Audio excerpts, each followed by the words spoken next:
There we go. Again, welcome. Thank you so much for this, our very first presentation in our brand new energy series. Again, tonight we are going to be talking about energy in your homes. So without further ado, I'm going to turn the program over to Nancy Harmon Jenkins, who is our person here tonight from the Camden Energy Committee to tell you a little bit more about the series and to introduce our presenters this evening.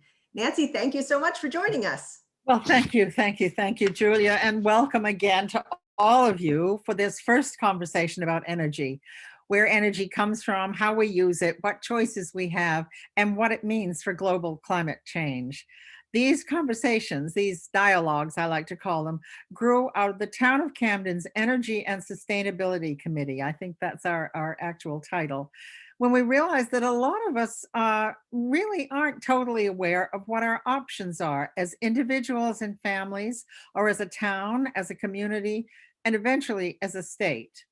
So with the Maine Climate Council's Climate Action Plan, we have specific goals, but I think we all join in the overall goal of doing something, anything, to change the course we're set on and move toward a carbon-free Maine. So that's the genesis of these conversations, looking for a cleaner, cheaper, more sustainable way to keep warm in winter and increasingly to keep cool in summer too. Now, I want to briefly alert you that in April, we're going to be talking about energy in Camden businesses, and we have some very interesting people lined up for that. In May, we'll look at the town as a municipality and a property owner and the energy that's used by the town. That's everything from a police cruiser to the snowmaking equipment at the Snow Bowl to heating the Opera House in the wintertime. And finally, in June, we're going to have some friends from Augusta and also local friends talking about what the state is doing about our energy consumption. So in this first conversation, we're taking a look at our own homes, new ones, and for many of us, very old ones, and see where we stand. I keep in mind what Brian Robinson told me was his mantra when we talked about this a couple of weeks ago. Focus first on demand, Brian said, how much energy you're using and how you can decrease demand. Then on supply, how you supply that heat or that cool air with a furnace, an air conditioner, or increasingly with heat pumps. And finally, on the source of that supply, maybe fuel oil for most of us. 2/3 of Maine households still use fuel oil to use oil in their furnace in order to heat their homes. That's the highest percentage, by the way, in the entire country. Or maybe it's natural gas. We've been hearing a lot about that recently.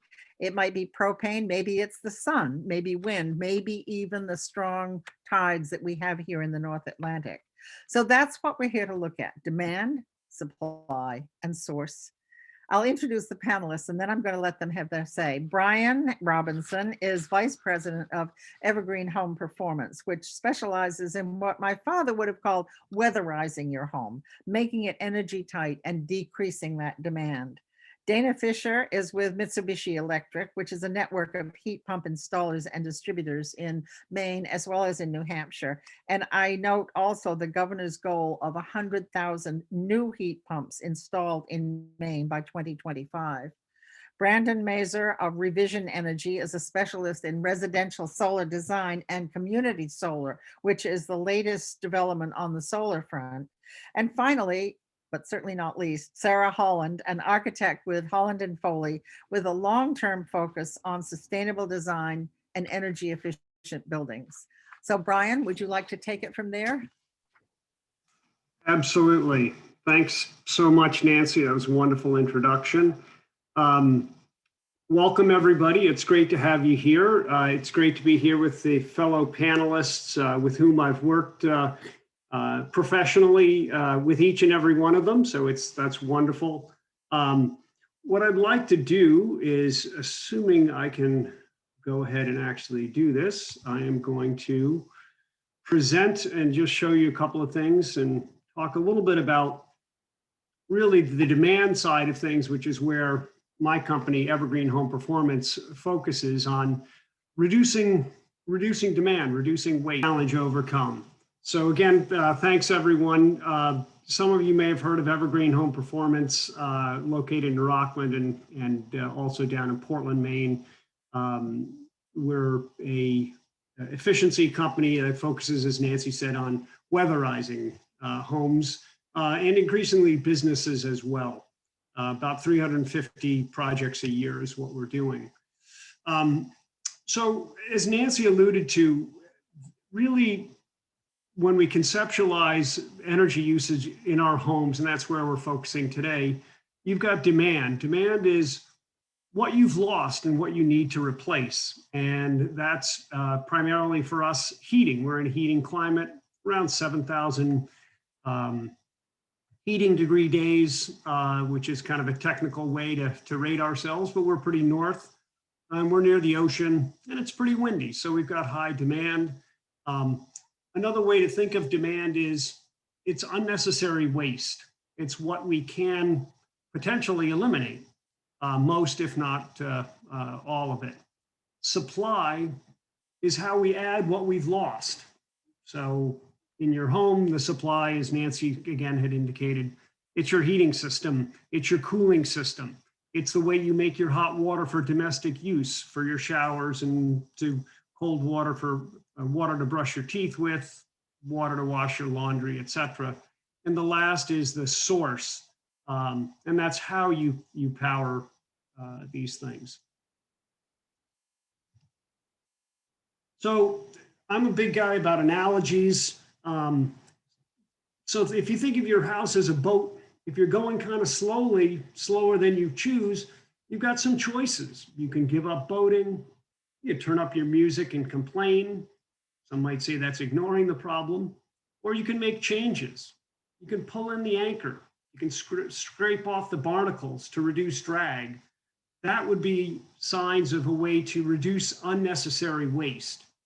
Make the boat more sleek, and the power that you put to it will make it go further. The second option is or the second step really, is to upgrade supply. This is what Dana will be talking about to a large degree. You could replace your motor with a newer, more powerful and efficient model so that you go further and faster for every unit of energy that you put into it. It's another way to make your boat better. And the low carbon source might be trading in your motor for sails. Let the wind move you. So all three are important. It's kind of a triple whammy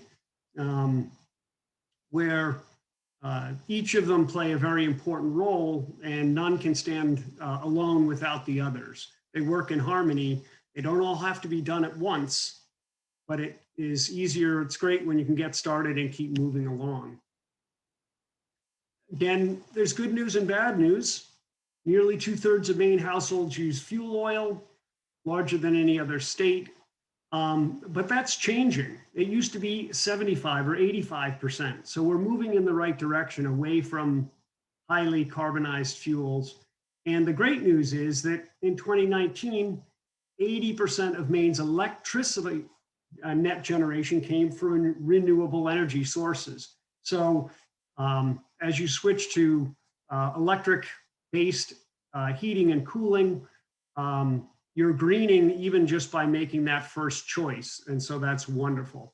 And Brandon will come along and tell us more about how you can own your own supply and the benefits of that, and of community solar, where you exert more control over the how that energy is being generated. Most homes, might not be a surprise, waste 90+% of their energy. The furnace has to go on, or the oil boiler turns on every single day in the wintertime. Why? Because the energy that you had got lost through the walls, through the floor, through air leaks to the outdoors. The great news is it's pretty easy to reduce energy waste. It can be easily reduced by 25, 50, sometimes even 75% without radically transforming your home. Customers ask me, how low can I reduce my energy use? It's great, I can reduce it to just about zero, but you'll be living in a spray foam igloo, and that might not be a whole lot of fun. So you can take things to odd extremes, but we don't need to. We want to be able to enjoy our lives, but we want to make sure that our children and our children's children can as well. Roughly 55% of that energy use is for space heating, so that's where we'll concentrate a lot of attention. Roughly 15% is hot water, and the balance is primarily electrical, things like your dishwasher, your refrigerator, lighting, communications, your internet, all of those good things that we have. So I want to show you a diagram here that shows us a little bit about where air leaks in and out of our house. There's really several ways that we lose energy, heating energy, again, as it's our largest consumption in the home. One of the ways is air that leaks out and cold air, hot air that leaks out and cold air that leaks in. Much of the warm air is concentrated leaking out at the top of the house. As you warm the air, it rises and pushes against the shell of the building and leaks out. And that's replaced down low where the pressure difference is greatest with cold air leaking in, as represented by these different arrows. I'll be honest, in almost 15 years of doing this, I don't think I've ever met a customer who told me their second-story windows were leaky. That's not because they weren't leaky, it's because the air was leaking out of those windows primarily, and cold air was leaking in on the first floor. They just didn't feel the air loss, they felt the air infiltration. So stopping these leaks is critical to an efficient and comfortable home, and most of that work concentrates along this red line on this diagram, which is what we call the building shell or the building envelope for fairly obvious reasons. Another diagram that shows us a bit of a representation of where this is leaking out. Through the ceiling, through the walls, not much through the basement floor, but through the basement walls, cracks around windows and doors, through the windows. So all of them are areas that can be targeted, in some cases fairly easily, to reduce air leakage. What's interesting is that if we seal leaks at the top and at the bottom, we can actually reduce the leakage in the middle. So rather than having to try and caulk every tiny little joint and seam around each and every window and door, we can sometimes achieve a lot by air sealing in an attic or a basement that reduces the leaks in the middle. It's kind of like if you have a room with two windows open, you can get quite a breeze blowing through it. But if you close one window, you might reduce the breeze blowing through by more than 50%. And that's the magic of strategic work that professionals can bring to your home. The second major source of heat loss in your home is through the assembly, through the walls, through the ceiling, through the floor. And you can see that this gives a representation. It's roughly 26% through the roof, 33% through the walls, 8% through the floors, and around 20% through the windows and doors. And that tricky air leakage bit is around 10 or 12%. So all of them are important. Some are easier to get to than others, just to stop heat loss. The great news is that regardless of what home you've got, the heat loss can be dramatically reduced. My own home, as an example, was built in 1998, so it's a fairly recent build, yet I was able to easily decrease my energy use by 60% without making any radical changes through insulation in the attic, in the basement, some air sealing work, and converting from heating my hot water from my boiler to heating it with solar tubes on my roof and a heat pump water heater in my basement to back it up. We Mainers are a tough stock. I'm not a native Mainer. I'm from upstate New York, but my wife's a native, and we think similarly on some things. Neither of us think old sweat socks are very good insulation for the pipes, but we've seen people trying all kinds of things to decrease energy use in their homes. One of the simple ways you can see what's happening is if you go up into your attic and you lift up a piece of insulation and you see this telltale pattern of dirt, that's showing you that air is leaking up and out through that can light. This is a pot light, or a can light as they call it, that's recessed into someone's ceiling. So there's some very obvious signs of what's happening. The great news is it's fairly easy to remedy these things as we move along. One of the largest places for heat loss is through your basement walls. Probably 90 to 95% of the homes I see, there is no insulation on the walls. The foundation was designed to hold the building up. Remember, we've got on average 75-year-old homes. So the foundation was there to hold things up, but it was never insulated, nor was the rest of the house in many cases. So we can use spray foam or rigid foam or other products to insulate the walls and really dramatically reduce heat loss and reduce the incidence of frozen pipes. That's really, really quite dramatic. And almost every home can benefit. You can tell in your own, if you look down and you see concrete on the inside and you see concrete on the outside, you're a perfect candidate to reduce your energy usage by 10 or 20 or even 30% with basement insulation. In addition to stopping the heat loss through the walls, it's critical to insulate the supply so that however you've produced heat in your home, you're getting it to where you want to use it. I've rarely met the customer that spends a lot of time in their basement, except for maybe putting in the laundry, etc. So insulating the supply to get that heat where you want it is absolutely critical. And in combination with the wall insulation, it's usually 25% of your heating load can be quickly and easily eliminated. Brian, we have about 2 more minutes. Perfect. Thank you for the reminder. Up in the attics, obviously a nice tight air seal as evidenced by a gasket and a heavy duty plug to go over the attic staircase is critical, and a deep, deep layer of insulation that's going to keep that heat in your house and increasingly keep the heat out of your house in the summertime. And as I'm closing here, I'll end with an image of, this is an infrared image. One of the tools that we use is a thermal camera, and it really helps us to highlight places like this foundation where there's a tremendous amount of heat being emitted to the outdoors that can easily be stopped. So there's lots of options, and it's a fantastic first step to your low carbon future is to work on decreasing demand in your home. And with that, I'll leave you, and I hope there'll be some questions later on. I think I'm turning things over to my good friend Dana Fischer, who is with Mitsubishi Electric, and we'll talk about heat pumps and other fun things. Thank you so much, Brian. Dana Fischer, it is your turn. Take it away.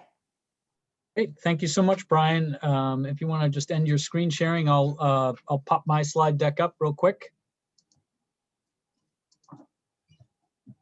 Okay, share, and I'll go from the beginning as well. Okay, and everybody see my deck? It looks perfect. Thank you. Okay, super. So, you know, as kind of mentioned at the beginning, my name is Dana Fischer.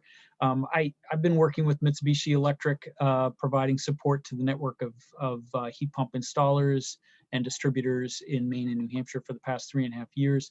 Prior to that, I was at Efficiency Maine for 7 years. I helped set up the loan programs that are currently operating and establish a lot of the standards for rebates around weatherization and conventional heating systems and heat pumps.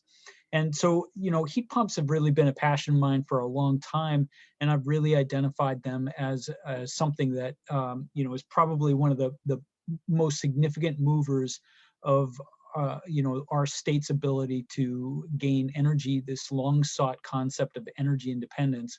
and move away from foreign fossil fuels. And so, you know, all the things that, you know, Brian has very expertly covered, those are critical to lowering the amount of heat that's required in your home, and you know, and removing that moisture and dealing with those core things. Those are absolutely critical to being comfortable in your home, regardless of what you use for a heating source or how you want to approach your heating source, and cooling for your comfort. For this brief little period here that we have together, I'm going to just kind of trot through heat pumps and how they work, the different configurations of them, and a few other little factoids and things to consider with heat pumps, because they are absolutely, we're in the midst of transformation of our heating infrastructure in Maine, unlike anything that's happened since the conversion of coal to oil. This is a big deal, and we're quickly approaching 10% of Maine households having heat pumps in them, and we're well on our way in a trajectory through policy and rebate support and just plain interest in the technology to have, you know, most, if not all, homes in Maine eventually heated with heat pumps. So, you know, what are we talking about with heat pumps? I know a bunch of people, you know, on the call probably have seen these around town. They're showing up everywhere.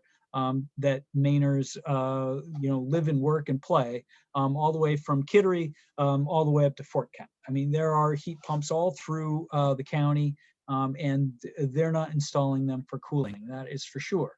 I mean, I'm sure they enjoy the cooling periodically, but they're primarily installing them to save energy and costs during the bitter cold winter. And so heat pumps come in a variety of shapes and sizes. You know, any of these configurations, you're going to have an outdoor unit that has a compressor and a fan and a big radiator coil in the back of it. And then there are indoor units, and whether you have one or two or several indoor units depends on the configuration and the size of your home and the amount of heat load that you're trying to displace. And those indoor units come in a large variety of indoor styles and shapes. By far the most commonly installed heat pump, sort of the meat and potatoes of the industry, if you would, are these wall mount systems. And they come in different colors. They come, you know, and you know, I want to make sure everybody understands it. You know, of course, I work for Mitsubishi at this point, so all of my slide decks are plastered with Mitsubishi images and stuff like that. And it's certainly, you know, I have my strong preferences, but everything I'm going to talk about here is more or less compliant with, you know, any of the manufacturers. So whether you're purchasing a product from Daikin or Fujitsu or, you know, any or LG or any of the other main competitors, and those are really sort of the four primary that have been in the state since 2010. You know, they all have different styles of units, and there are installers that support these, and they all work on basically the same principles. There are some differences here and there, and the efficiency Maine rebates and criteria can help be a guide for selecting equipment that's going to be most efficient and best for your home. But, you know, so forgive me that little bit that, you know, all my stuff is just one particular branding. You know, there are ceiling cassette styles, and there are floor mounted units that are really low wall mounted. And then there are also ducted systems, slim ducts, which are not pictured here, but are a little bit more compact, and can be used to heat rooms or even whole floors. And then there are full air handlers that can be a 100% replacement for existing hot air furnaces. So, you know, if you have an oil or gas fired furnace and ductwork throughout your house that's in reasonably good shape and insulated and sealed up, as Brian discussed, that could be removed, and you could slide in a heat pump with an air handler and just place all that heating load throughout your home. And so, you know, what is going on with this revolution, you know, where we have these units that are placed, it's somewhat foreign to, you know, most homeowners in thinking that heat pumps could be used in the state of Maine, but it's happening. And how does this work? You know, how does this magic happen? And this is really one of the core things I wanted to cover in our topic area here. And so, just for a moment, I want you to allow allow some opening of our minds about how heat energy works. And I want you to think of heat energy not as a wave or some invisible force, but I want you to think about it as a particle. And that when something's hot, it has a high density of these heat particles in it. And when it's cold, it has a lower density of heat particles. Zero heat particles in something would be absolute zero, like outer space, negative 273 degrees Celsius, like super duper, like it doesn't get any colder than that. So even when it's very cold outside, 0 degrees outside, negative 10 degrees, there's still a lot of heat energy in the air. There's a lot of heat particles dancing around. Not as many, and not with the same density that there are on a beautiful sunny day, but they're out there. And meanwhile, in these heat pumps between the indoor and outdoor unit, there are some, and you can see it depicted on this picture, there are 2 copper lines that extend between the indoor and outdoor units that are insulated. And inside of that circuit and inside of the coil, the radiators on the inside and outdoor units, is a refrigerant. 410A is what the current refrigerant that's being used in all these systems are. And that refrigerant has a boiling point of negative 50 degrees Fahrenheit. And that's really an important part of how these systems work. So when the refrigerant gets circulated to the outdoor unit, when it's in heating mode, it goes through an expansion valve, which is really just a very, very tiny orifice. And when it goes through that expansion valve, it goes into a lower pressure state, really about 100 PSI versus 400 PSI when it's in a high pressure state. But when it goes into that low pressure state, it expands. And when it expands, it's diving for its boiling point close to negative 50 degrees. And so all the air that's flowing through the fan, through the coil, as that refrigerant is expanding, absorbs heat energy. All of the heat particles that fly through that outdoor coil cling to the coil and get absorbed in the refrigerant and then get piped into the compressor. And so the compressor takes all of that stuff in whatever volume, all that refrigerant in a gaseous state, and compresses it and increases the pressure and takes all of those heat particles and reduces them into a smaller volume. And just as we discussed, when you have more heat particles in a smaller volume, it's at a higher temperature. That's how it's manifested as a higher temperature. And so the refrigerant comes out of the compressor at like 130 degrees Fahrenheit and gets piped along with the insulated copper line all the way into the indoor unit where it goes into the coil. And so the indoor coil is like, okay, it's 130 degrees and the fan is drawing air from inside of the house, blowing it across that coil, picking up those heat particles and just dashing them across your room, heating your sofa and your sheetrock and everything in your house. And the refrigerant returns back to sort of a room temperature coming out of the indoor unit and circulates back to the outdoor unit for the cycle to continue again. And so it's almost like taking a sponge and wiping a damp counter and then bringing it over and squirting out all the water, the heat energy into your living room, and then going back outside and scooping up a whole bunch more heat energy and scooping it in. And you're not creating that energy, you're just moving it. And that's where the efficiency of the systems come in, because all the energy that's going into these systems, the electricity that's going into it, is powering highly efficient motors, the fans in the indoor and outdoor unit, and the compressor on the outdoor unit. And so if you have very efficient equipment to move that heat energy through a compression cycle, you can put one on, and this is the case in Maine, on a seasonal basis over the course of the winter with a high efficiency heat pump. For every 1 unit of electricity you put into the system, nearly 3 units of heat energy is delivered into your home. And so when it gets very cold, the unit has to run a little bit faster in order to circulate refrigerant fast enough to make up for all of the heat loss that's escaping out of those nooks and crannies that Brian was discussing. And then what happens in the summer? Well, in the summer, there's a 4-way valve that when you put it in cooling mode, it just reverses the flow.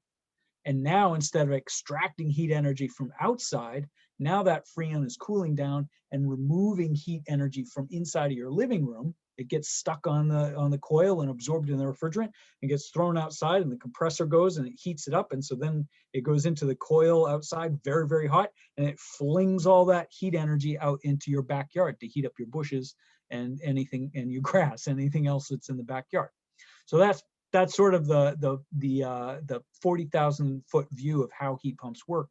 And this refrigerant, this technology, the ability of these systems to really scroll up the speed of their compressors, almost like the motor on a hard drive, none of that existed more 10, 15, 20 years ago. And so that's the improvement in the technology that enables us to use that. And Mitsubishi and other manufacturers, we have products that can efficiently extract heat energy from outdoor air, even when it's -10, -15 degrees outside. And so that's, and all the products that are available that are rebated through Efficiency Maine meet that kind of criteria. And we're not alone in this. This is a phenomenon that has happened in many other places around the globe. We're actually kind of late to the party in incorporating heat pumps into our homes. You can see in this snapshot that's from a little over a year ago that Maine is in sort of this teal colored blue. Well, way over on the other side of the Atlantic are the Scandinavian countries where heat pumps have been employed for more than a decade. They got started a decade before we did. And Norway, for example, which has about 4 times as many homes as Maine, they installed 1 million heat pumps in a 12-year period from 2003 to 2015. And so, we think, oh gosh, 100,000 heat pumps in the next 4 or 5 years. Well, it's been done.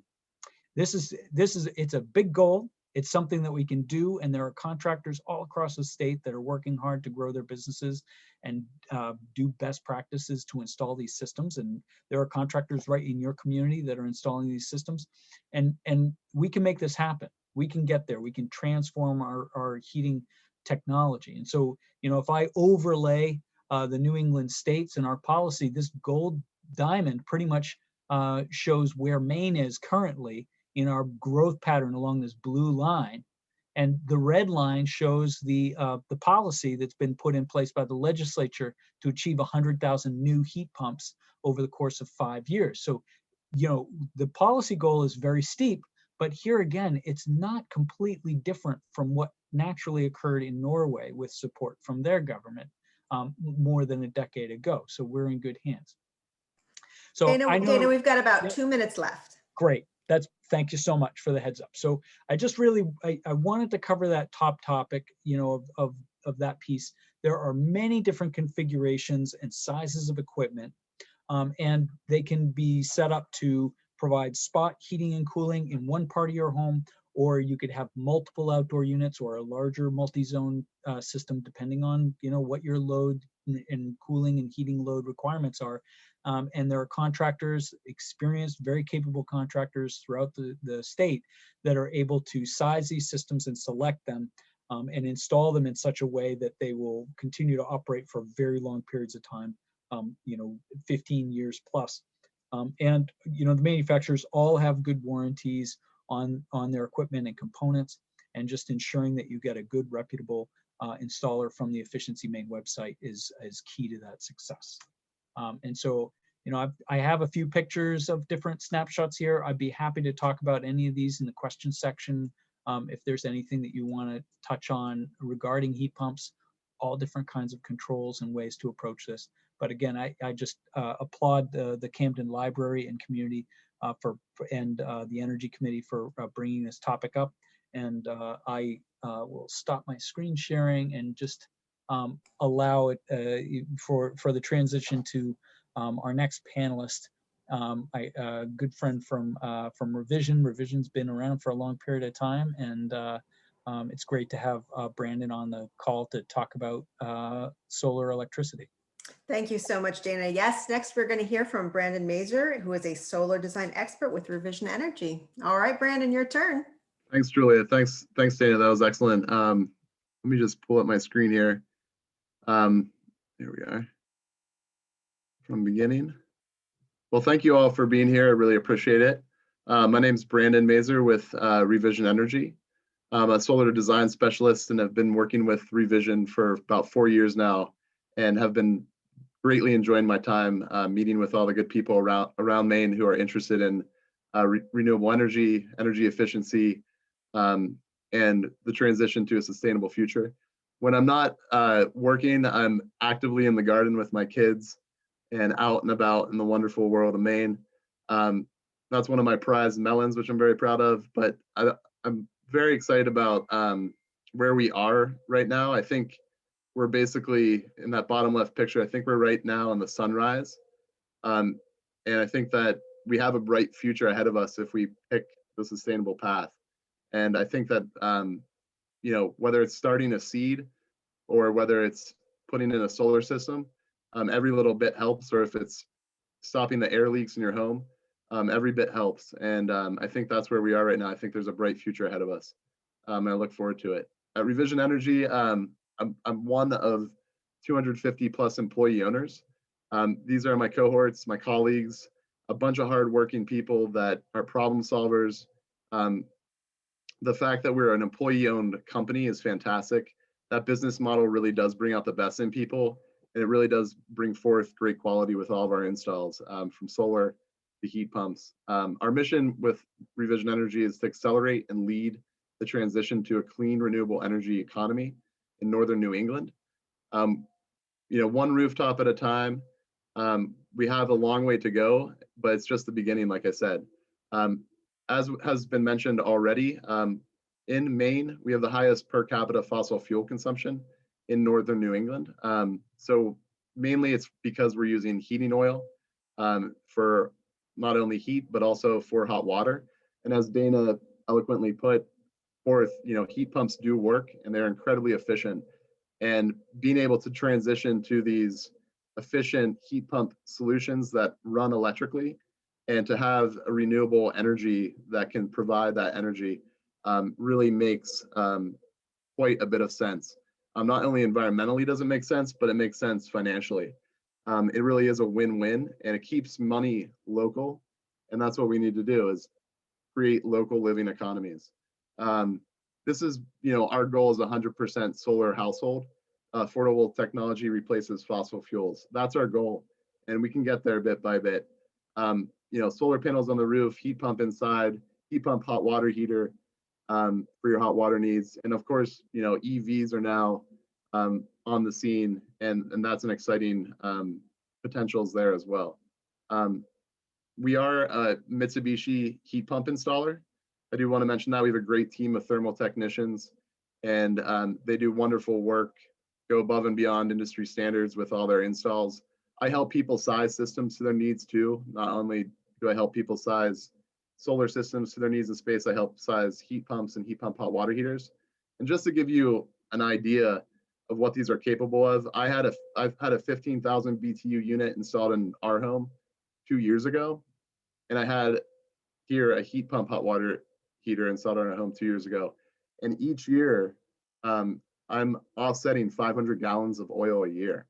So it's pretty astounding, actually, how much oil, over time that offsets. I just wanted to show this really quick for heat pump hot water heaters because it is astounding. The traditional way people are getting their hot water still is with an oil boiler with an indirect tank. With a family of 4, it's roughly 311 gallons of oil each year for their hot water needs.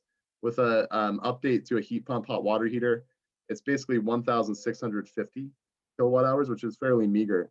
And that is really real savings year in, year out. It's about half the cost of it is with oil right now.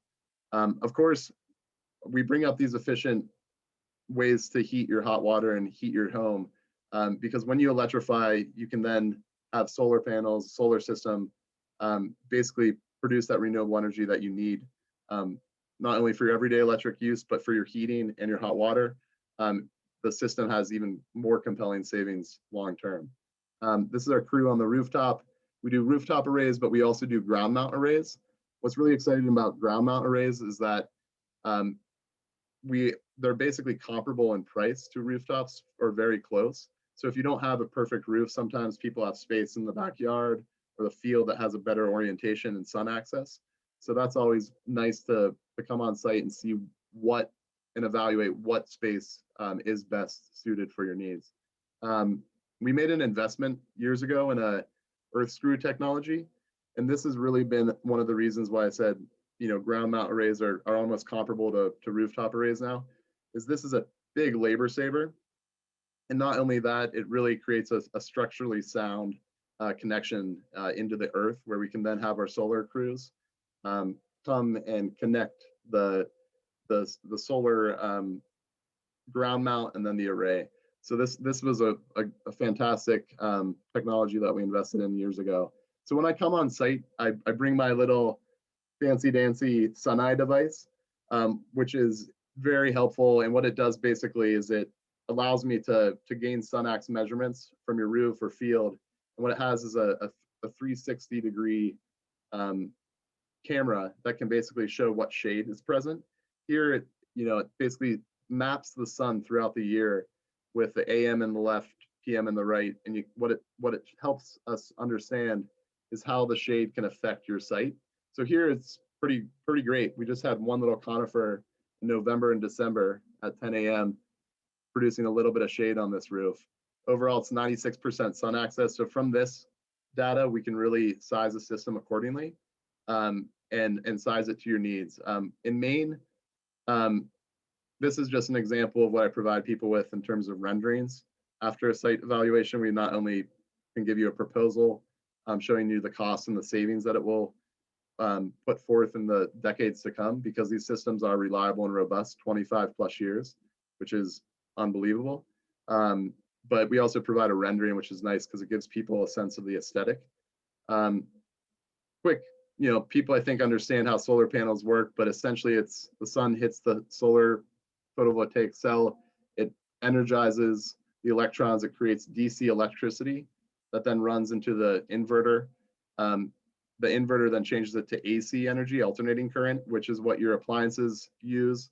And if your solar system, and this is the nice thing about Maine, we have a net metered agreement at 1-to-1. So whenever a kilowatt hour goes out to the grid, because all of our systems are grid tied. So whenever they go out to the grid, you're basically getting a credit for that kilowatt hour. And then what I like about net metering is there's no monetary association. It's just 1 kilowatt hour goes out the meter. You get 1 kilowatt hour to use at a later time. And what that does is, what I'm showing here is basically a bill of someone that has a solar system. And basically you have a new line item when you have a solar system that now shows your generation.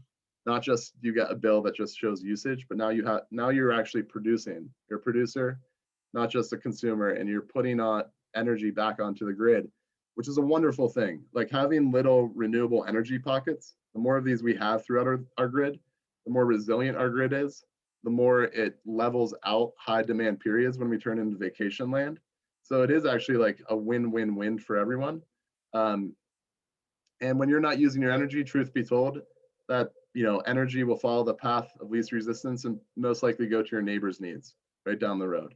But this bill basically shows how this kilowatt hour net metered credit system works. And as you can see in the summertime, when solar production reaches its peak, you're basically producing in those months more than you need. And you're basically able to build up a bank of kilowatt hour credits that you can then tap into in the winter months. So it is a really nice, fair, equitable system. And I'm happy that we have that in Maine with some favorable legislation that came through recently. So also we are a Tesla, I'm just going to touch on this quickly, but we're a Tesla battery certified installer. This is a wonderful way to have backup energy with your solar system, providing the recharge capabilities on a sunny day. And we can size this system to basically, with modifying your electric usage, we can basically have it meet your essential needs for about a day, day and a half. And if the solar system is up and running with sun, you're basically able to produce even multi-days after that. But this is a really elegant system, very user-friendly. And the nice thing about it is it's clean, renewable. You don't need a propane generator waking up half the neighborhood during its run cycle weekly. Yeah, and then this is really exciting. So also, again, with favorable legislation that we've had go through, community solar farms, we now have, the ability to have these community solar farms that are scalable. Before we were limited, I think it was to just 12 members, which made the economics of it very difficult to run as a business. Now we can actually scale these and have 100+ members. And the solar farms really do offer a triple win for Maine's economy as an economic opportunity. for local landowners and farmers. The site that we're currently is available for members still is the Curaville site, and that's a nice, that's fantastic. One of the nice elements of that is that the landowner, the farmer, the lease that we'll be paying him for the next 25 years is going to help pay, property taxes and help keep that farm for the next generation going forward. So there's multi-facets to this community solar farm that can help a lot of people. Again, it helps land developers and their workers, it helps the local living economy, and having that sustainable renewable energy future is critical and much needed. And the recipients of the solar power, of course, the member owners, will be able to enjoy decades of competitively priced clean energy. Again, it makes a lot of sense and in many facets. I also like to say, like, community solar farm shares are absolutely excellent options for people and businesses that may not have the best roof or space to place a solar system, but still want to support and see renewable energy in the world while nailing down long-term costs. And I want to show this share because just gives you a sense of how it works. We can basically size a community solar farm share based on your needs, and you basically have ownership of that portion of the farm. And with virtual net metering, that production from your share will go to your bill every month. And just like that bill I showed earlier, once you have a summer of production under your belt, you're going to start banking kilowatt hour credits that you can then tap into in the fall and winter. So it is a really great offering that we have right now. And yeah, the community solar is inclusive solar. It's for right now, we have the Curaville site available in CMP territory. And we have the Long Pond CSF community solar farm available for people in Vermont up north in that territory. It's great for renters and condo owners. It's great for people, again, who have shaded roofs or obstructed roofs or old roofs. A lot of times I go out on sites and people have, maybe 5 to 10 years left on a roof, and they're not quite ready to re-roof just for a solar system. So a community solar farm can be great for people in that situation. It's also great for people that are planning to move, within the area, because you can actually transfer the community solar farm shares with you. You can bring it to your new meter as long as it's within the same utility. And the other nice thing is that transferability. You can actually transfer it upon, to the new owner of the home. There's definitely value with that. I don't know anyone that wouldn't want to have a low cost energy when they're moving into a new home after they buy a new home. So that's kind of nice, that transferability. And also it's great for people that, have already maxed out their solar production on their home. We have a lot of member owners right now that basically they have an electric vehicle now, or they have installed heat pumps, and they basically need a little bit more energy and would like more solar energy, but their roof space is completely full. It's fantastic for people that, want some more renewable energy. The community solar farms offer that opportunity. Lastly, I'd like to show this breakdown with this bar graph. It basically is showing the 35-year budget, for $100 a month electric bill.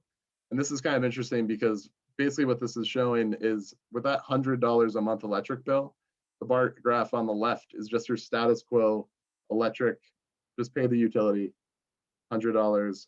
And what that's taking into account is the fact that within the last 30 years, there's been a 3% escalator. That's the historical mean for utility rates. That's their inflation rate in the last 30 years. So that's what that's taking into account, is that 3% inflation rate.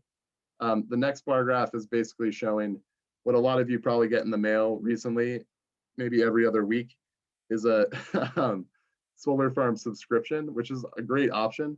And they basically say, hey, well, we're going to have a solar farm and it will always be 15% discount from what you're paying the utility, which is fantastic.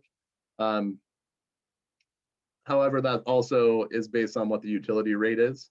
So if the utility keeps going up at 3%, that's what your cost of electric would be for 35 years.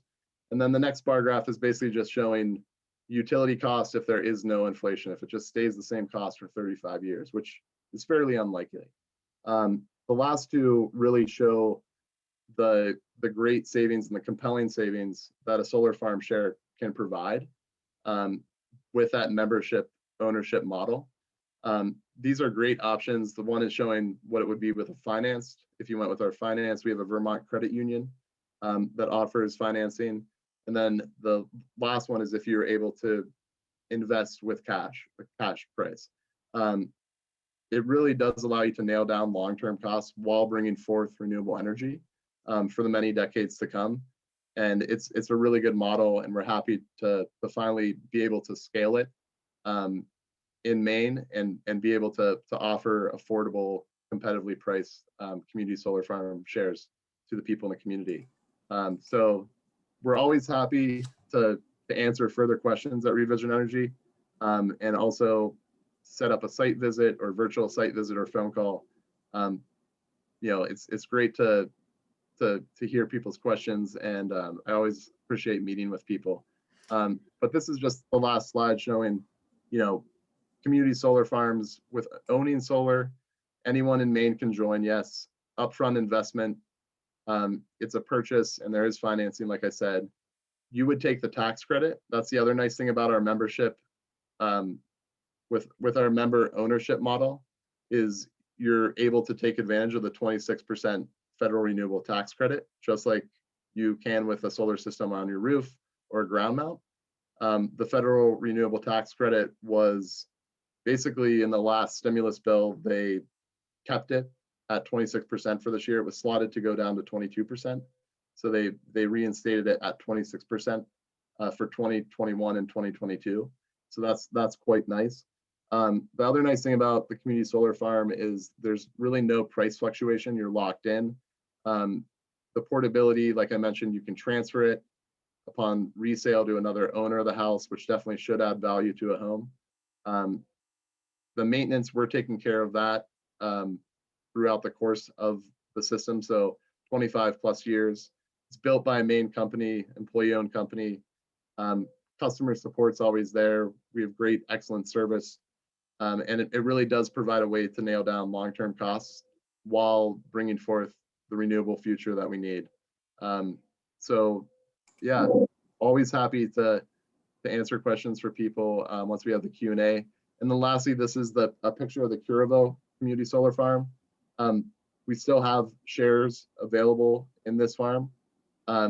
Basically what's helpful is if you are interested in seeing a proposal, if you contact us with your electric bill, that's always like a great guide to sizing a share based on that can meet your needs.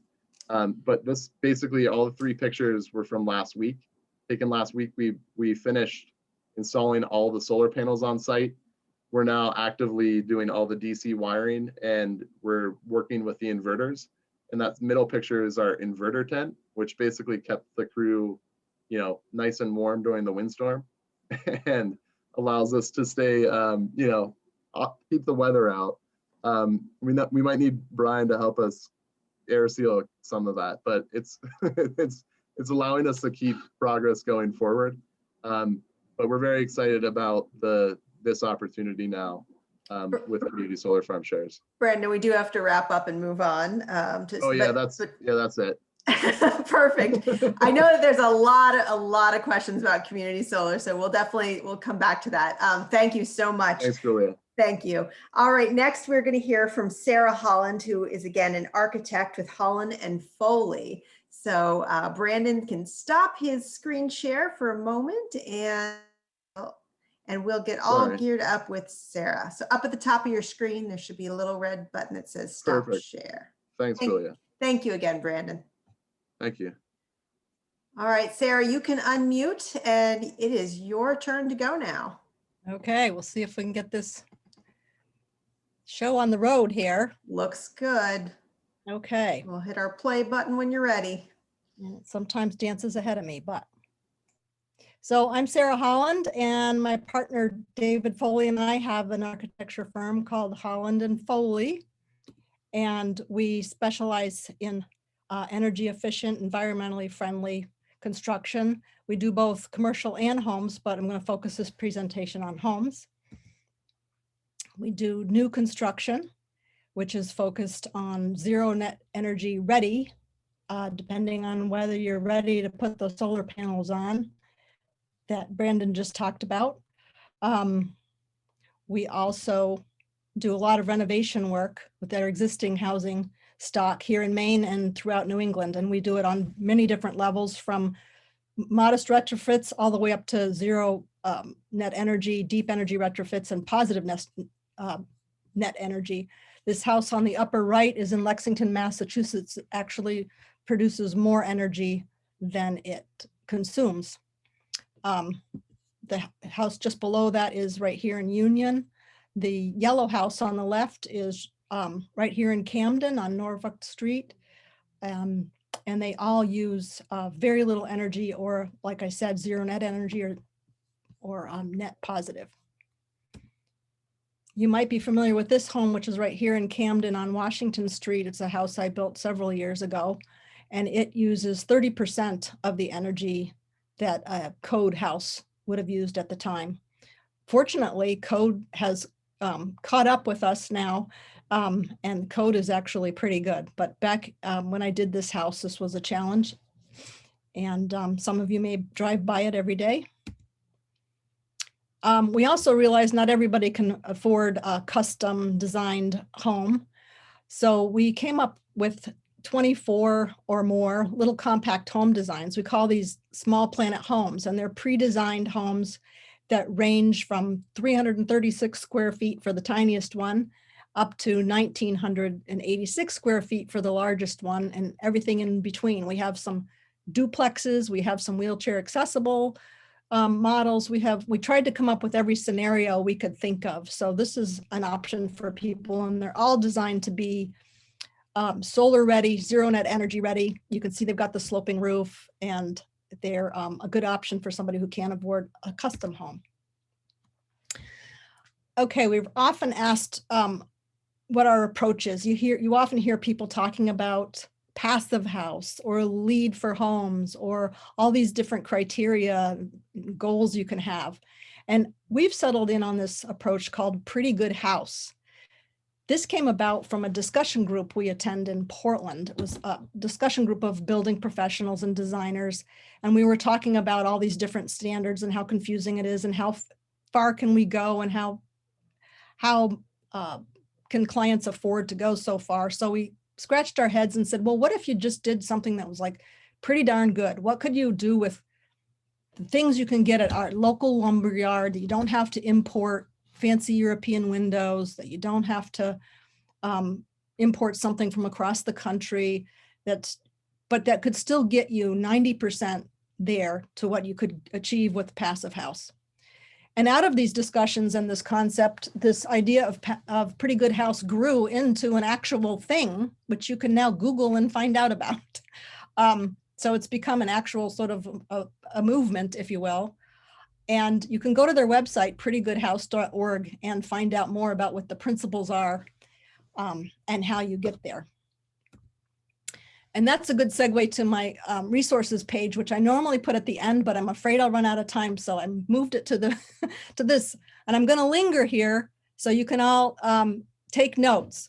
But the Pretty Good House, you can find out more about it, prettygoodhouse.org. It's just a wealth of information, and it has links to other resources. There's also something called BS and Beer. The BS stands for building science, not what you might think. And that came out of another discussion group that started in Maine at the Liberty Brewing Company. A bunch of us local builders and design professionals started meeting over there over a brew and talking about what's new and what are you trying and what about this material. And then coronavirus hit and we couldn't meet anymore. So it, just like the library, went virtual and started recording their discussions and having these Zoom sessions. And then that's no longer tied to a region. So now they got many followers. I think something like 6,000 people started following them, and local chapters started popping up all over the country of this BS and Beer group. So I would highly recommend you go to the website, bsandbeershow.com. It's generally every Thursday nights at 6. So their BS and Beer is on right now as we speak. It's also, that website has another, has books you can read and all kinds of links to other information. And those discussion groups are all recorded as YouTube videos, which you can see on the Green Building Advisor website. So that's another website you should write down, greenbuildingadvisor.com, and that has an enormous amount of information. And if you go to all those places and you read all those things, I could just go home because we're done. But I'm already home, so I might as well keep going. All right, so I've been asked to sort of tidy all this up. Brian talked about demand with weatherization and air tightness and doing all the magical things he does. Dana talked about heat sources, mainly with heat pumps. And Brandon talked about supply, mainly with solar, if you decide to go that way. And my job is to integrate all this together, to put it all together in one big package. And if you do that, you'll end up with a healthy, comfortable, resilient, and harmonious house that helps mitigate climate change. So when we start off, if it's a new house, we start off with site selection. And even if you're looking at the existing housing stock, you want to look at the site that that house is on and what opportunities or challenges it might have. And you might want to get somebody like Brandon with his sun measurer device to get out there and see where the shade is and whether it's a good solar site or not. And cats have a great intuition about this, we've found. Once you have your site, orienting the house right to take best advantages of those site features, including solar, but also including, are there trees, are there protections, are there microclimates that you can utilize and leverage to your best benefit. And then when you're working out the floor plan, think about putting the spaces you live in the most, the living spaces, the kitchen, the places where you really hang out during the day, locate those towards the sun, and then utility spaces or maybe bedroom spaces towards the back of the house where that you don't need that much sunlight. Foundations are often a good place to think about when you're designing for demand, whether or not you want a slab or basement. Sometimes, this is a shallow slab foundation, which is sometimes a very practical and economical choice for a house. If your site lends itself to this, you sort of need a flat-ish site and a very well-drained site. But this is a very affordable and energy efficient way to start a house. We've also done plenty of basements. Sometimes if it's on a slope, there's a lot of advantages to having a daylight basements, open air basements. And of course, a basement gives you lots of space for putting your utilities. Air tightness, Brian talked a lot about this, so I won't belabor the point, but when you're designing for air tightness, if you're lucky enough to be designing a new house, you can think about those details ahead of time. And we like to think of a continuous barrier around the house, which is a heat, air, moisture barrier. An easy way to remember that is HAM, H-A-M.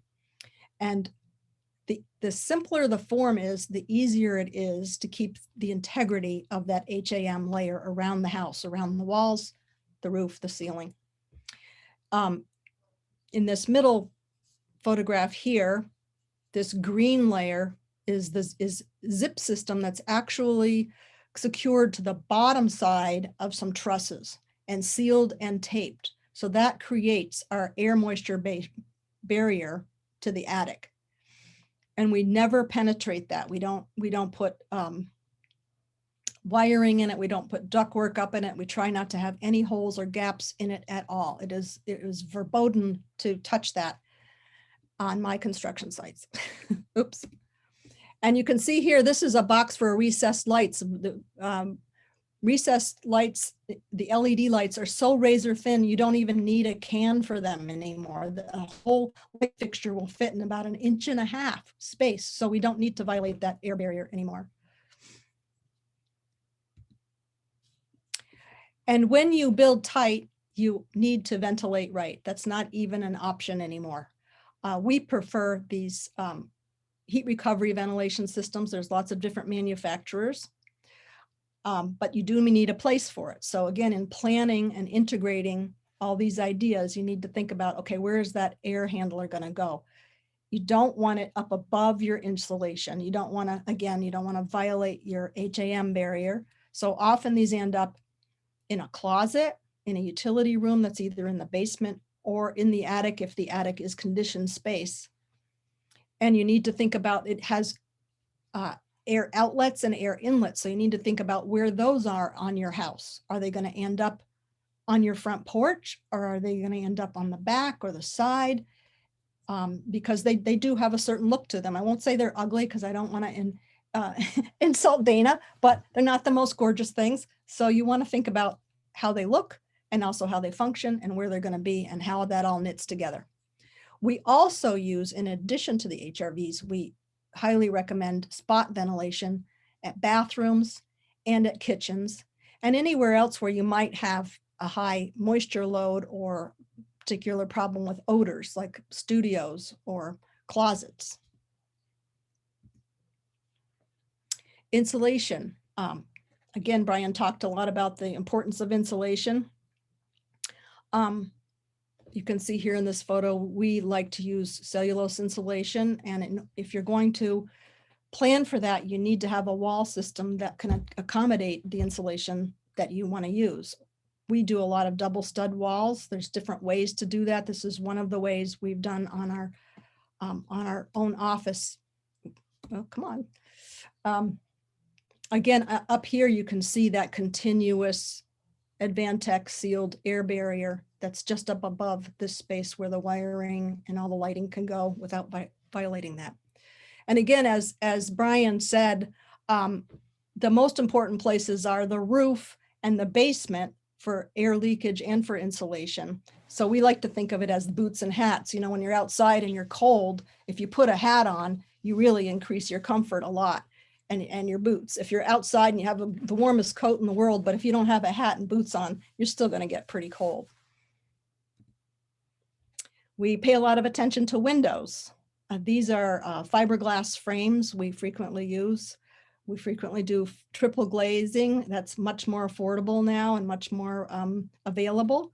We pay attention to something called the heat gain coefficient, which is about how much heat is allowed into the windows. And that changes depending on the orientation of the window and how much heat gain you actually want. We also, if you're in an existing house, I want to mention a local organization called Window Dressers.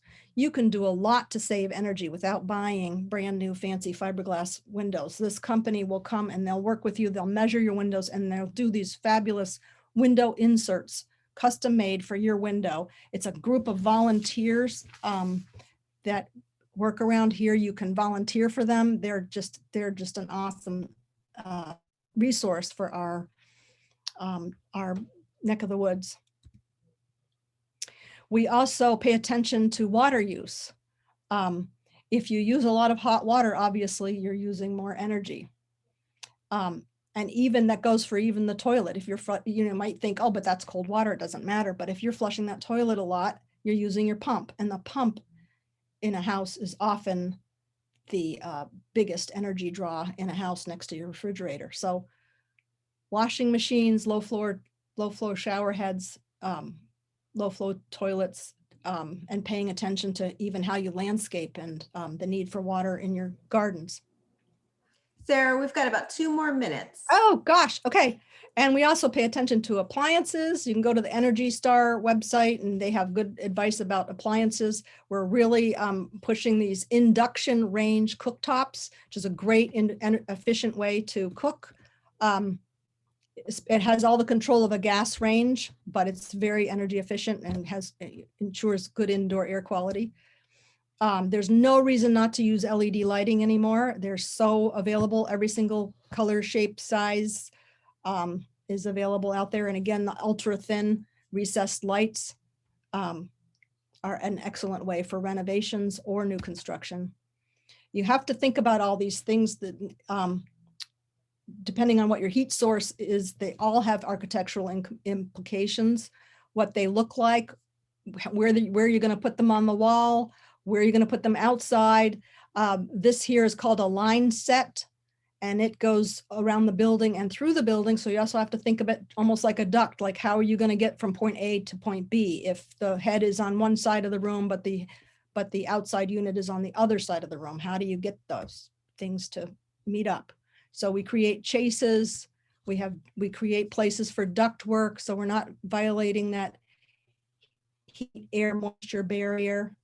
We use things like these open web joists. Those are a great product that let you snake things all over the place. We design for supply.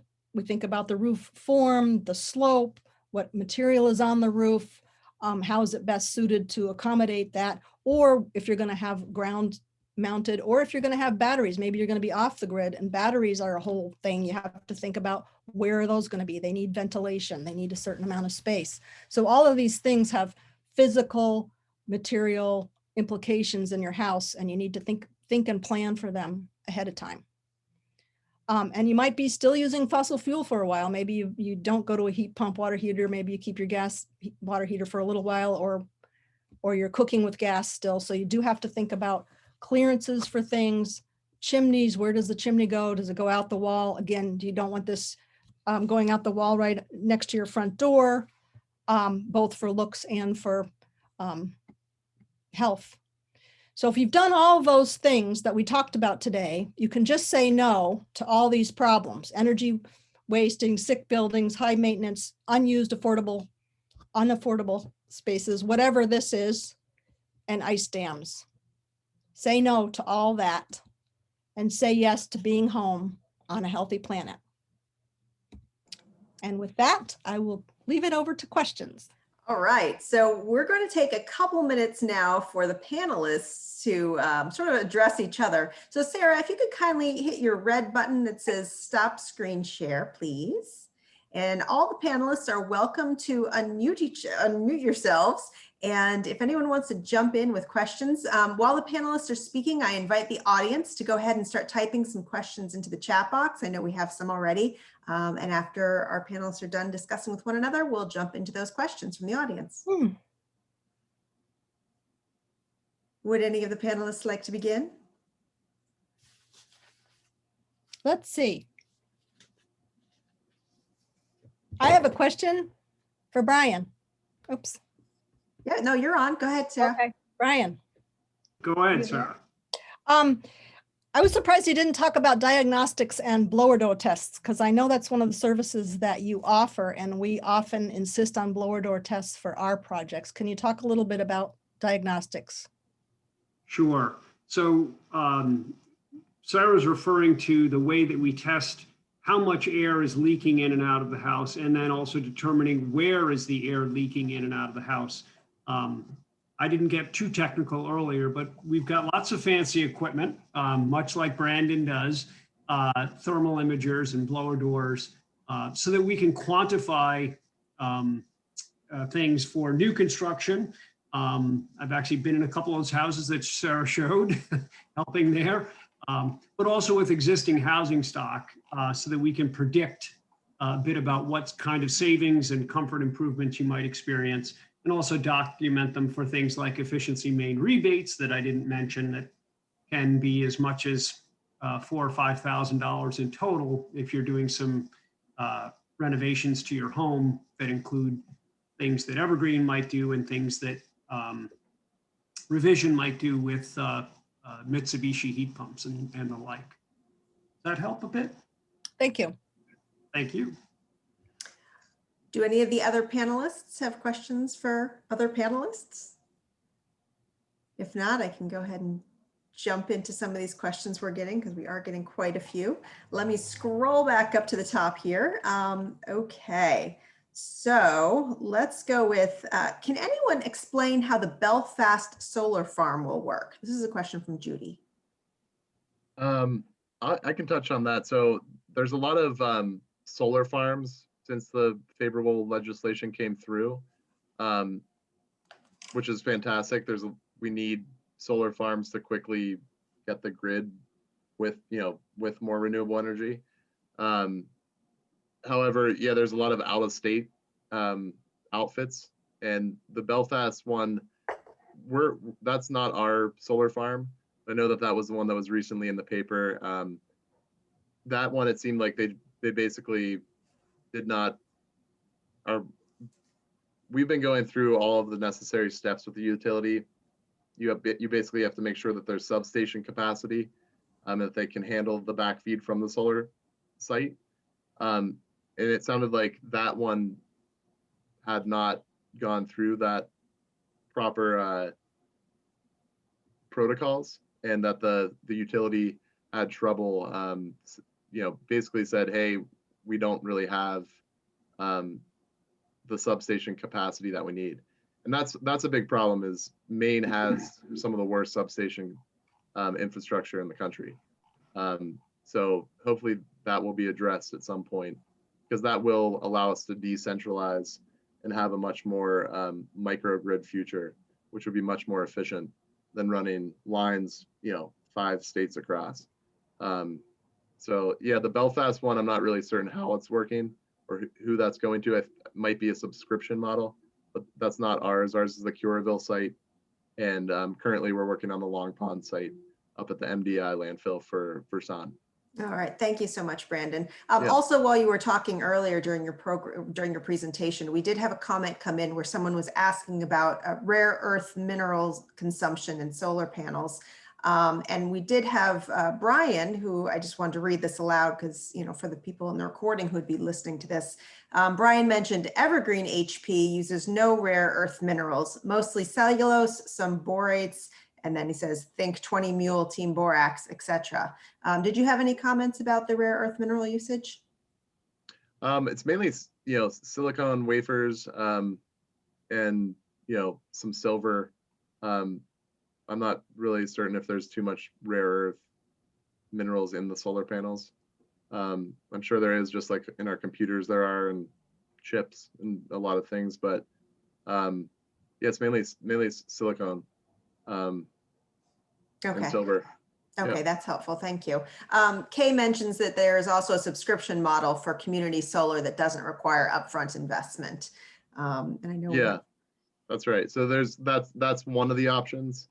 And in that graph that I showed, it does provide that 15% discount from whatever the rate of the utility is. So if the utility goes up, it's 15% off of that. What our model does with the ownership of a community solar farm share is it allows you to really nail down long-term costs. We found that ownership is a much better outcome for people that make an investment. It's kind of like renting a house versus owning a house. You definitely have, I would say, more compelling savings over time with ownership. Okay, we have another solar question.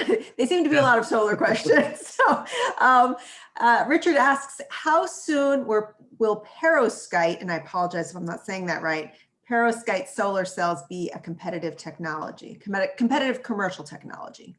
Sure. So that's something that is now being developed that can increase efficiency. And the big thing is that a lot of it comes down to just economies of scale and being able to really mass produce. And where we are now with the solar modules and that technology is that they've been able to scale it. And the world has basically been able to produce a lot of solar cells now at a very cheap price.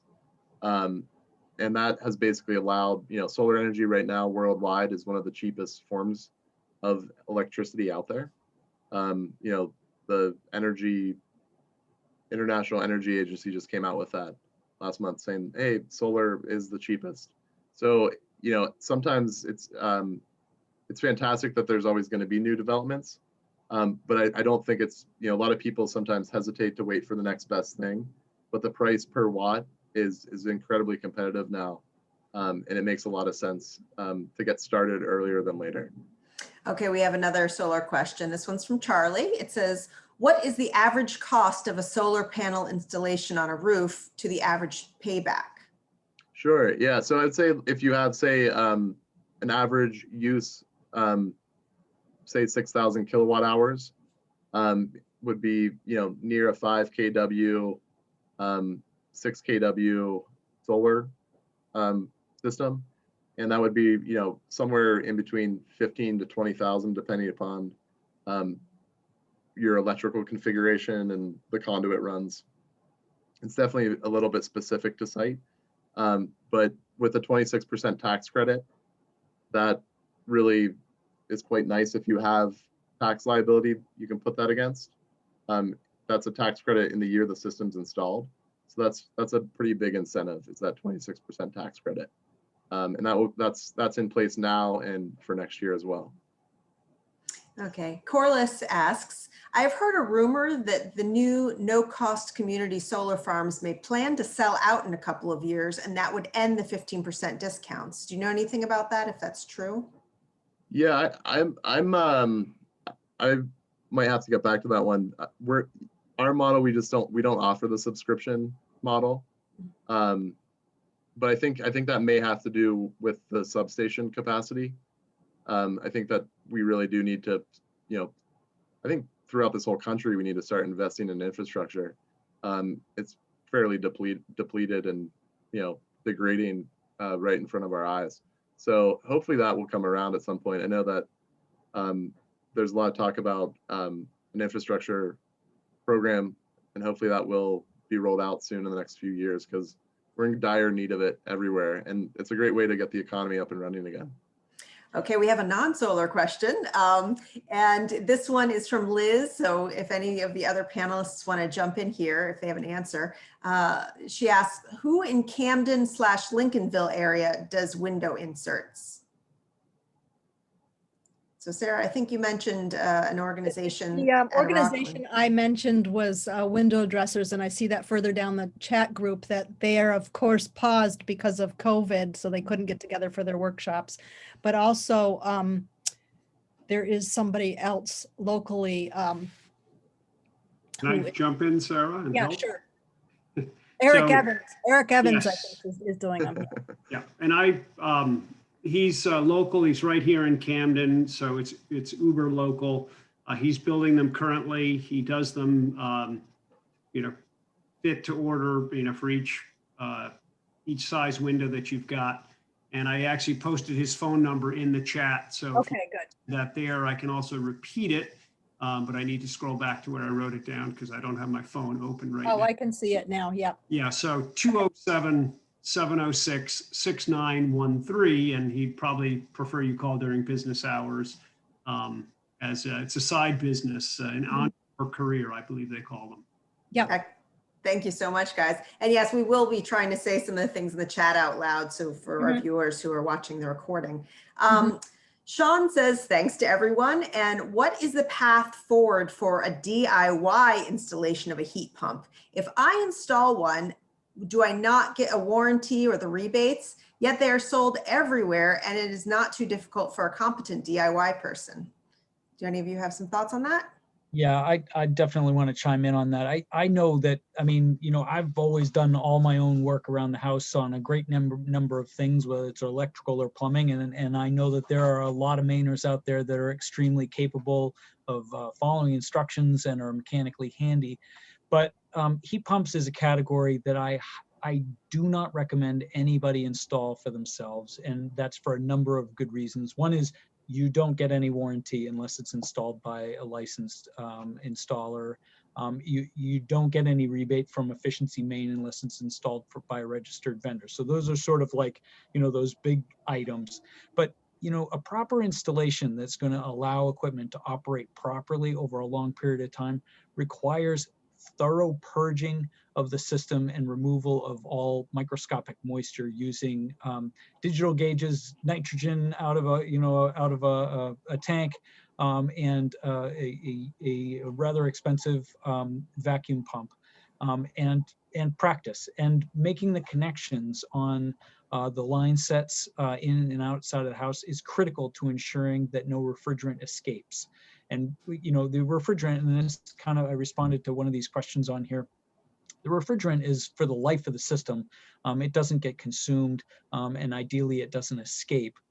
There is some environmental consequence, albeit much less than continuing to burn oil, but we don't want any of that refrigerant escaping. And so it's really important that consumers, even very handy ones, just step away from this particular project and make sure they bring in a qualified and capable technician like the fine folks from ReVison. Thank you, Dana, for clarifying that. You also answered the next question, so I'll just jump ahead.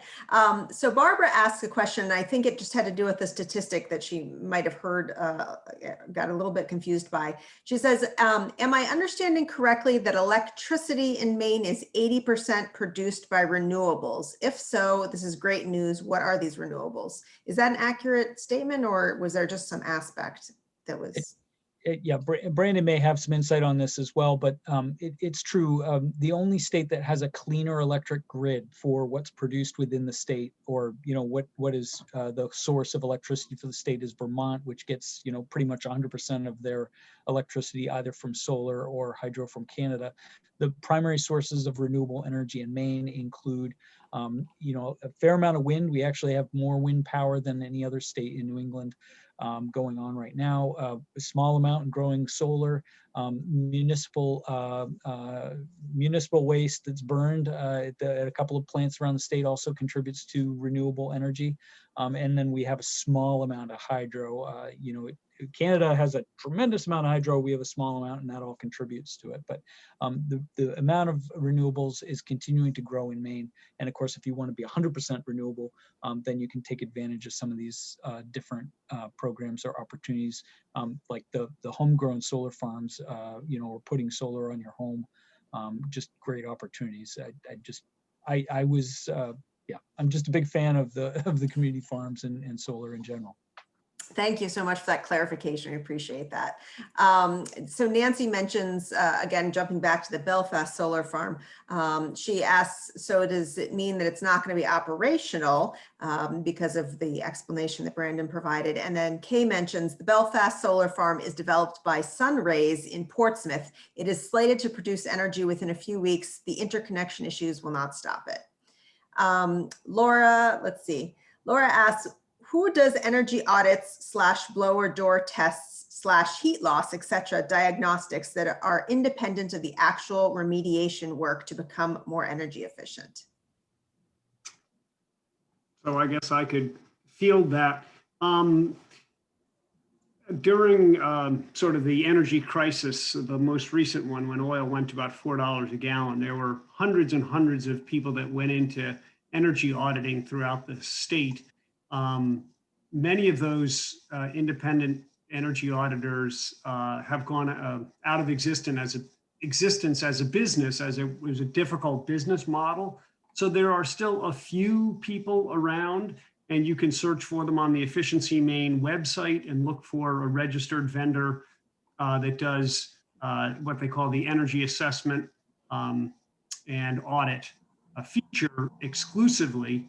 But most companies are like Evergreen now that are vertically integrated, where they can produce the energy audit and actually engineer and install the improvements. Part of the rationale is that there's a disconnect, and I know this from prior work that I did as an energy auditor independently for the state of Maine, for the Maine State Housing Association, where I would engineer a project and then somebody I didn't know and had never met came to install it. And they might not have the capabilities to do what I had engineered. So there can be a disconnect there. There are some advantages as well, potentially, if you're just looking for the information so that you can DIY, et cetera. So Efficiency Maine website has a wonderful vendor locator tool that's not only good for this, but it's for insulation, it's for heat pump installers. And I can't remember, Brandon, maybe you could chime in if they also still have the solar piece on there. I just can't recall offhand. Yeah, I did, while you were talking, Brian, I just pulled it up and looked, and they do still have the solar category. They have a whole bunch of different types of work that is completed by registered contractors. And I just looked at energy auditors because it's a combined category of energy assessment and air sealing. And then the second category next to that is insulation.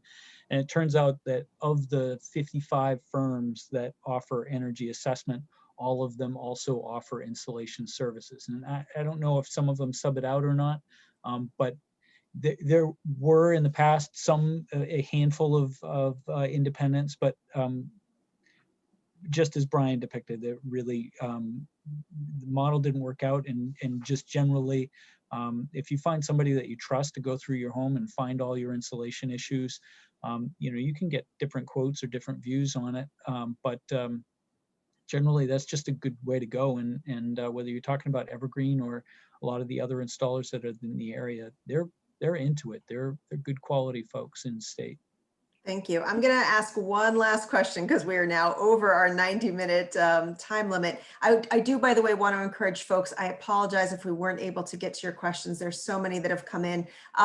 If you check on your email that I sent you, there is a link to the Camden Public Library programs listing for today's program. If you're watching the recording of this, you can go to our website and find our calendar and look up March 4th and you'll see the listing. I have links to all of these folks, all of our panelists' websites there, and you can further ask questions. Also, if you can't figure out how to get a hold of them, just email me your question. I'll send it along to them. So the last question we're going to address tonight is one that I have also, in addition to this person in the audience. Are heat pumps now totally replacing a home oil or gas furnaces for heating, or do you still need to have a backup traditional furnace for other heat on Arctic cold periods? It's entirely plausible to size a system to 100% displace all of your heating load, even when it's really cold in very cold parts of the state. And there are people up in the county that do it, and people that have used heat pumps exclusively for years in Maine. But a lot of people like to have a wood stove or a pellet stove or something else that they turn on in those super chilly periods, and then they don't need to worry about whether they've got enough heat pump capacity. So it totally depends on how you want to approach things. Can it be done? Absolutely. Is it really that onerous? No. Does it happen all the time? Absolutely, particularly on new construction. All right. I just want to chime in there. Yeah, Sarah, go ahead. Because it's one of the challenges we often have is trying to convince people that that's true, especially if there's banks or insurance companies involved and they haven't witnessed it. Fortunately, now it is so popular that we have a lot of projects we can point to and say, see, this whole house was heated with one heat pump. So the more examples that get out there, the more people will believe it. But everybody from conventional plumbing and heating contractors to bankers and insurance companies still sometimes need to be convinced, not just the homeowner. Yeah, I appreciate that. That's exactly the problem I ran into. So I would add to that, it's also really, I think, important to be sure that you have, if you're converting an existing house to all heat pumps, you have to recognize that that house was designed with the current heating system in mind, and some of that heat loss that you might have had in a basement from the heating system might have been keeping your pipes from freezing. I can't tell you how many hundreds of calls we get for freezing pipes every year and things. Not all of them are, few are really related to whole house transformations, but it can happen. And so it's important to have, you wouldn't build a house without a design professional like Sarah. And you need to be sure that you've got someone who understands what that transformation might do to the rest of the house, aside from just the heating and cooling. And that really would require a building science professional. I think that's why you have to integrate all these things, because you can't just take some old house and think you can rip out your oil boiler and stick in heat pumps and you're suddenly going to be saving energy. You have to do all these things. You have to do the demand side that Brian talked about in order to get your house so that it can be heated with heat pumps. All right, thank you. Yeah, Nancy, did you want to jump in with something, Yeah, Nancy? I just want to segue to the next meeting, which is April 1st, and we will have a representative of Camden National on the panel, so we can question him about heat pumps and the bank's attitude toward them. So join us again on April 1st, okay? Yes, we'll be doing these energy talks on the first Thursdays of the month up through June and maybe beyond if we have the demand for it. We'll see. This has been great. I've learned a lot. I've taken a lot of notes. And folks, if you would like to watch this again, I've recorded it and I'm going to be putting it up on the Camden Public Library Program's YouTube channel, hopefully by tomorrow, so that you can look back and review everything we've talked about. And again, if you have any questions for the panelists, reach out to them. I'm sure they're happy to answer them. If you have any questions for me, send me an email or visit us at librarycamden.org. Thank you all again for joining us this evening, and we hope you'll join us again for future programs. Thank you to all the panelists. Thank You you were so much. awesome. Have a Thank great you. evening, everyone. Bye-bye. Good night. Thanks. Thank you. Bye-bye.